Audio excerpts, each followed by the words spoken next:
গোপালগঞ্জ জেলা আওয়ামী লীগের সাধারণ সম্পাদক জিএম শাহাবুদ্দিন আজমকে গ্রেফতার করেছে বেনাপোল ইমিগ্রেশন পুলিশ। আজ মঙ্গলবার 10 জুন বেলা 11টার সময় বেনাপোল ইমিগ্রেশন থেকে তাকে গ্রেফতার করা হয়। জিএম শাহাবুদ্দিন আজম গোপালগঞ্জ সদর উপজেলার বিনাপানি গার্লস স্কুল রোড এলাকার মৃত মইনুদ্দিনের ছেলে। বেনাপোল ইমিগ্রেশনের ভারপ্রাপ্ত কর্মকর্তা ইলিয়াস হোসেন মুন্সি বলেন, আগে থেকেই ইমিগ্রেশনে তথ্য আসে যে গোপালগঞ্জ জেলা আওয়ামী লীগের সাধারণ সম্পাদক জিএম শাহাবুদ্দিন আজম ভারতে যেতে পারে। সেই অনুযায়ী বহির্গমন বিভাগের সব কর্মকর্তাকে সতর্ক করে দেওয়া হয়। পরে বেলা 11টার দিকে তার পাসপোর্ট ডেস্কে জমা দিলে যাচাই বাছাই করে তাকে গ্রেফতার করা হয়।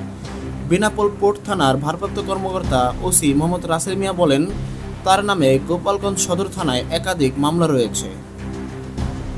ইমিগ্রেশনে গ্রেফতার আসামিকে খুব শীঘ্রই গোপালগঞ্জ থানায় হস্তান্তর করা হবে।